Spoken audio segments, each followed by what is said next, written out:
हाँ जी प्यारे विद्यार्थियों, नमस्कार।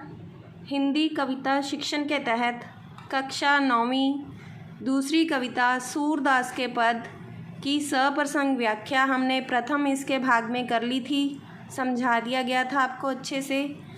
आज इसका भाग 2 पार्ट 2 में हम इसके प्रसंग, व्याख्या और विशेष कैसे लिखना है ये देखेंगे, और साथ ही साथ इसके अभ्यास के प्रश्न उत्तर, कुछ अन्य परीक्षा उपयोगी प्रश्न भी हम इसमें करेंगे, और इसके साथ ही इसका भाषा बोध भी करेंगे। आप लोग साथ साथ में इसके अपने नोट्स तैयार करते रहेंगे, इसको अपनी कॉपीज़ पर सुंदर लिखाई में बिना किसी गलती के साथ साथ में लिखते रहेंगे। मैंने कोशिश करी है कि आप लोगों को पूरी अच्छी से ढंग से समझाया जा सके और इसके नोट्स तैयार करवाए जा सकें। तो आज हम इसके सूरदास के पद, इसके नोट्स तैयार करेंगे। तो साथ में आप कॉपी पेन अपना उठा लीजिए, साथ साथ में लिखते रहिए। अगर आप नहीं इतनी तेज़ लिख सकते तो आप अपना इसका स्क्रीनशॉट लेकर लिख लेना।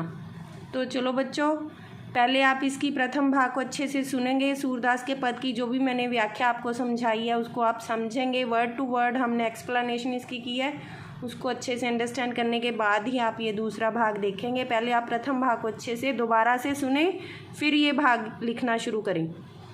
चलो बेटा, सूरदास के पद जो कि सूरदास जी के द्वारा ही रचित हैं, सूरदास जी ने ही इनकी रचना की थी। मैंने आपको बताया था कि सूरदास जी ने कृष्ण जी की भक्ति में अपना सारा काव्य लिखा है और जो जन्म से ही अंधे थे। तो शुरू करते हैं। प्रसंग, प्रस्तुत पद सूरदास जी द्वारा रचित सूरदास के पद में से लिया गया है। प्रस्तुत कविता में सूरदास जी ने श्री कृष्ण के बाल रूप का संजीव चित्रण किया है। जन्मांध मतलब जन्म से अंधे होते हुए भी सूरदास जी ने श्री कृष्ण के बचपन की बड़ी ही संजीव झांकी प्रस्तुत की है। तो इसके बाद हम इसकी व्याख्या लिखेंगे। व्याख्या की शुरुआत के लिए हम प्रस्तुत पद में सूरदास जी कहते हैं कि जो हमने व्याख्या का प्रथम भाग मैंने आपको समझाया उसमें से अच्छे से सुन के व्याख्या आपको अपने आप लिखनी है। चारों पदों की आपको 4 पद दिए गए हैं। इसके बाद हमें विशेष लिखना होगा बेटे। ये आपको प्रसंग, व्याख्या और विशेष पेपर में 5 नंबर का आएगा। तो विशेष भाषा, सूरदास जी ने ब्रज भाषा का प्रयोग किया है। अलंकार, अनुप्रास अलंकार का प्रयोग किया गया है। साथ में और भी बहुत सारे अलंकारों का इन्होंने प्रयोग किया है, लेकिन हम सिर्फ यहाँ अनुप्रास अलंकार का ही प्रयोग लिख रहे हैं, क्योंकि आपकी कक्षा के हिसाब से इतना ही सफिशिएंट है, इतना ही काफ़ी है। उसके बाद रस, भक्ति रस का प्रयोग हुआ है। फिर आगे हमारे पास बेटा इसके 5 पॉइंट लिखने होते हैं हमें विशेष में। शैली, गेयता शैली का वर्णन है। गेयता का भाव गाकर, जिसको गाकर प्रस्तुत किया जा सके, गेयता शैली का वर्णन है। भाव, सरल, सहज, भावपूर्ण ढंग से श्री कृष्ण के बाल रूप, बालहट का वर्णन किया गया है। तो आप इसका एक स्क्रीनशॉट ले लीजिए। स्क्रीनशॉट लेने के बाद आप इसको अच्छे से लिखेंगे, देखकर बिना गलती किए अपनी कॉपियों में लिखेंगे। अब हम इसके प्रश्न उत्तर करते हैं शुरू। तो अभ्यास के प्रश्न उत्तर सबसे पहले हम करेंगे बेटे। ये नोट्स आपके लिए तैयार किए गए हैं। तो हमारा फर्स्ट जो प्रथम क्वेश्चन है, यशोदा श्री कृष्ण को किस प्रकार सुला रही है? तो उत्तर क्या आएगा? जो प्रथम पद में ही है हमारे पास, यशोदा श्री कृष्ण को लोरी गाकर पालने में झुलाते हुए सुला रही है। लोरी गाकर पालने में झुलाते हुए सुला रही है।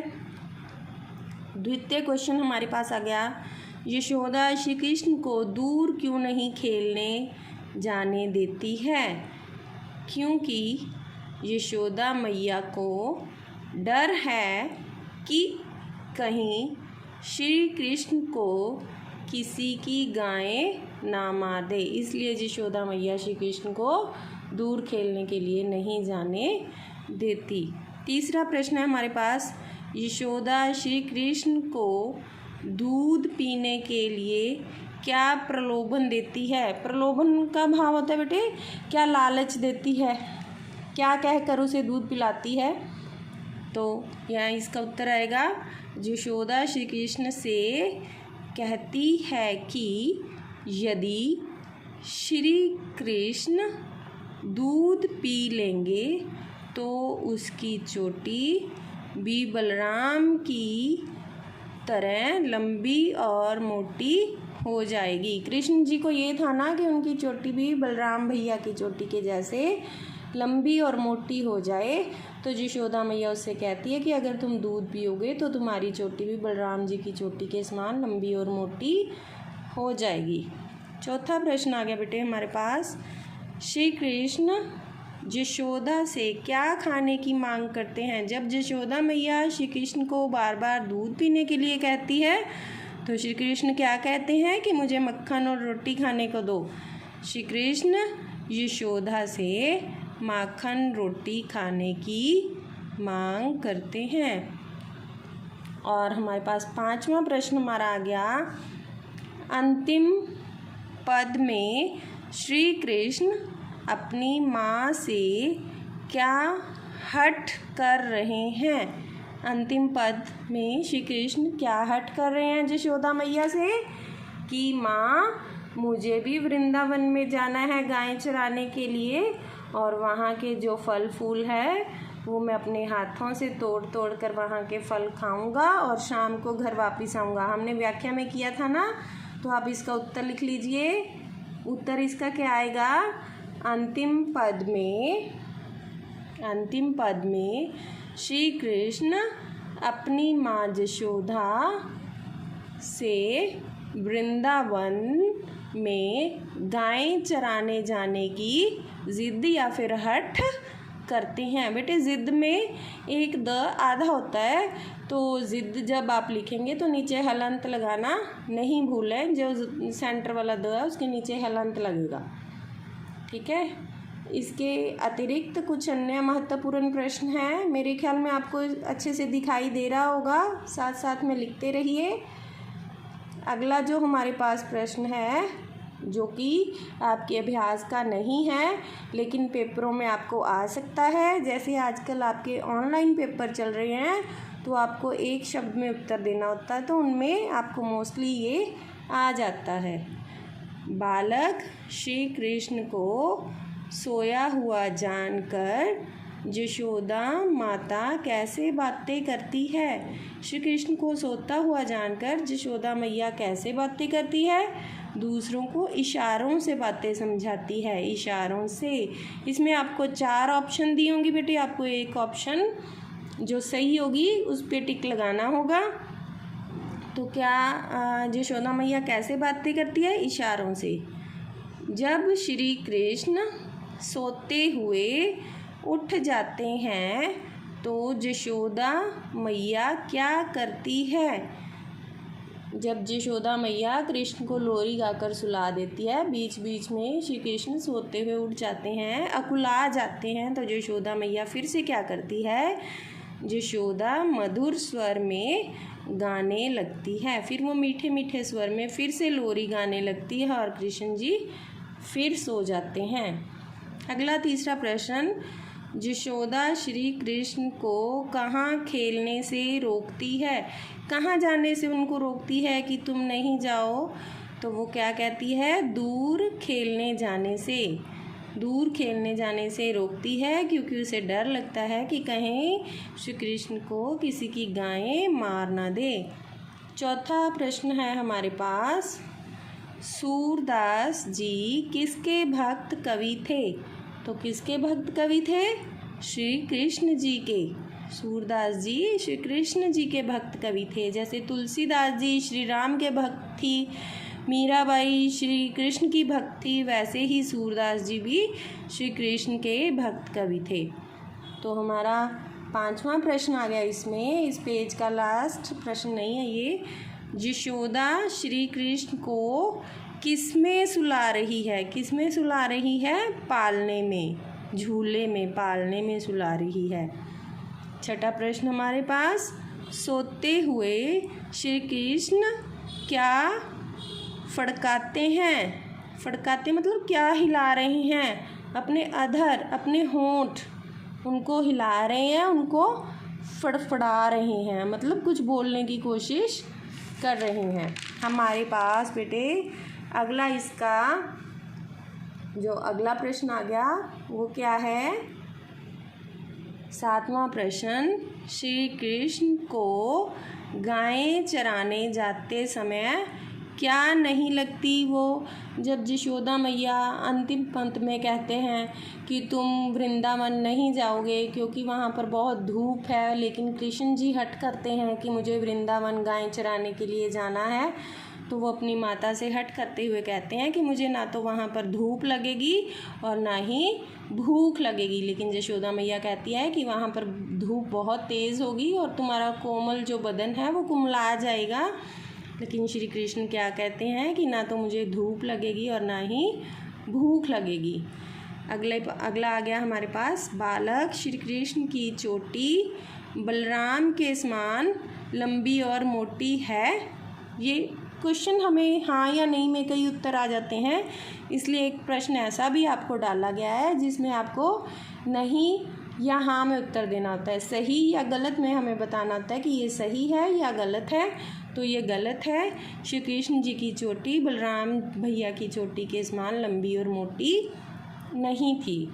अगला 9वां प्रश्न हमारे पास, काढ़त गुहत नहावत जय है में किसकी बात हो रही है? बेटे कुछ क्वेश्चन इस तरह के भी आ जाते हैं, जैसे मैंने अभी ये क्वेश्चन आपको डाला है, जो लास्ट ईयर हमारे ऑनलाइन टेस्ट हुए थे उनमें ऐसे क्वेश्चन भी आए थे कि कविता की कुछ पंक्तियाँ हमें दे दी जाती हैं, उनका अर्थ पूछा जाता है कि किसकी बात कही जा रही है। तो किसकी बात कही जा रही है? श्री कृष्ण जी की चोटी की। कौन काढ़त गुहत नहावत की बनाते हुए, नहाते हुए किसकी चोटी चाहते हैं कि वो लंबी और मोटी हो जाए? तो श्री कृष्ण जी की। आगे कई प्रश्न हमारे पास खाली स्थानों में आ जाते हैं। रिक्त स्थान भरे, रिक्त स्थान भरे में आपको कविता की लाइनें दी जाती हैं और 4 ऑप्शन दिए जाते हैं कि इनमें जो शब्द आपको बिल्कुल सही है वो आप इसमें भरें या फिल करें या टिक लगाएं उस पर। तो हमें कविता को बार बार अच्छे से पढ़ना है। अगर आप पढ़ना नहीं चाहते तो अपने खाली समय में मेरी जो प्रथम मैंने आप लोगों को व्याख्या वाला भाग करवाया था इसका पार्ट 1 वो देखें। सूरदास के पद पार्ट 1 को बार बार 2-3 बार सुन लें तो आपको ऑटोमेटिकली ये याद हो जाएंगे। कहन लागे मोहन मैया मैया डैश डैश सो बाबा बाबा। बाबा बाबा किन्हें कहते हैं? नंद महर सो। मोहन मैया मैया कहने लगते हैं और नंद महर को, नंद गांव के मुखिया को बाबा कहने लगते हैं। अगला हमारे पास मैंने आपको डाला है, गोपी ग्वाल करत कोतूहल घर घर बाजत। क्या बाजता है घर घर? बधैया, मतलब बधाइयाँ दी जा रही हैं, उत्सव का माहौल हो गया है। तो तीसरा हमारे पास प्रश्न आ गया, खाली स्थान रिक्त स्थान मैंने जो आप लोगों के लिए लिखा है, मैया कभू बढ़ेगी डैश। क्या बढ़ेगी? चोटी। तो इस तरह के आपको प्रश्न आ सकते हैं, ये आपको मैंने दिए हैं। और साथ में आपको क्या आएगा? भाषा बोध। भाषा बोध में इसका भाषा बोध आप अपनी किताब खोलिए, किताब खोलते ही साथ में आप पेंसिल लीजिए, पेंसिल से इसका भाषा बोध पहले किताब में नोट कीजिए, फिर किताब से देखकर आप अपनी कॉपी में नोट करें, जिससे आपका अभ्यास भी हो जाए और आपका काम भी पूरा हो जाए। भाषा बोध में हमारे पास ब्रज भाषा के शब्द दिए हुए हैं, उनको हमने हिंदी में लिखना है कि हिंदी भाषा में हम इनको क्या कहते हैं। मैंने आपको कविता के जो वर्ड टू वर्ड मीनिंग करवाया उसमें करवाया था। तो पहला शब्द है हमारे पास कछु। कछु को उन्होंने लिखा ही हुआ है कुछ। ताको तुमको, ताको का क्या भाव है? तुमको, भा मतलब हिंदी में, ये ब्रज भाषा के शब्द है क्योंकि सूरदास जी ने सारी रचना ब्रज भाषा में की है और ये हमारे हिंदी के शब्द हैं। ताको, तुमको, कभुक, कभी, कभुक का अर्थ हुआ कभी, कित्ती मतलब कितनी, किति कितनी, अरु और। उसके बाद निंदरिया, नींद, नींद में बेटे यहाँ पर बिंदी लगेगी, ऊपर मैंने लगाई हुई है, आप भी लगाना, अगर नहीं लगाएंगे तो गलत हो जाएगा। कान्हा, कृष्ण, कान्हा कृष्ण को कहा गया है। इही, यहाँ, यहाँ के ऊपर क्या लगता है, चंद्र बिंदी, यहाँ। भुई, भूमि, तुम्हरे, तुम्हारे, ठीक है बेटे। उसके बाद हमारे पास वचन बदलो है, बहुवचन दिए गए हैं, इनको आप ध्यान से लिखेंगे। जहाँ जहाँ बिंदी या चंद्र बिंदी लगनी है वहाँ वहाँ लगानी ज़रूर है, अगर नहीं लगाएंगे तो गलत हो जाएगा। सबसे पहले है पलक, पलकें, पलकें के पीछे बिंदी लगी हुई है। नागिन, नागिने, यहाँ भी बिंदी लगी हुई है और मात्रा जो है छोटी ई की है। नागिने बिंदी लगी हुई है, आपने लगानी है। ग्वाला, ग्वाले, ग्वाले में बिंदी नहीं लगी, आपको नहीं लगानी, ग्वाला ग्वाले। गोपी, गोपियाँ, गोपी में बेटे देखो यहाँ पर बड़ी ई की मात्रा है गोपी में, अगर हम इसका बहुवचन बनाएंगे तो छोटी ई की मात्रा बन जाएगी और पीछे क्या लग जाएगा, यहाँ, यहाँ पर यहाँ लगेगा, उसके ऊपर हमेशा क्या लगेगी, चंद्र बिंदु।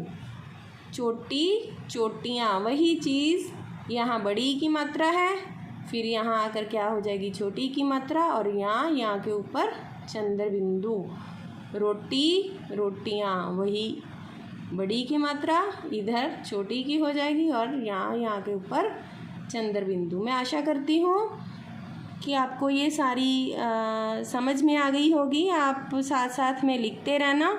एक बार फिर से हम सारे पेजेस का स्क्रीनशॉट के लिए आपको देते हैं, स्क्रीनशॉट लें, इनके नोट्स बनाएं। नहीं समझ में आने पर वीडियो को दोबारा से सुने, लाइक शेयर और सब्सक्राइब करना नहीं भूलें।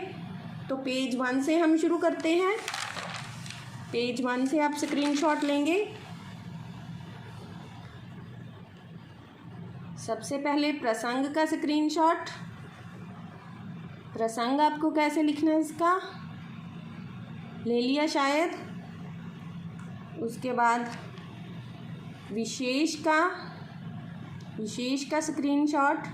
बेटे विशेष लिखने के ढंग से ही पता चल जाता है कि आपने कुछ पढ़ा है, अपने अध्यापक को सुना है या नहीं सुना, आपका पढ़ाई में क्या इंटरेस्ट है क्या नहीं है। हिंदी जो हमारा विषय है बहुत ही स्कोरिंग विषय है, बस आपको पेपर अटेम्प्ट करना आना चाहिए। अगर आपने पेपर अटेम्प्टेशन अच्छे से कर दी तो आप इसमें बहुत अच्छे फुल मार्क्स भी ला सकते हैं। अब पेज नंबर 2 का स्क्रीनशॉट ले लें आप। पहले 3 क्वेश्चन का ले लिया जाए स्क्रीनशॉट। उसके बाद चौथे और 5वें प्रश्न का स्क्रीनशॉट।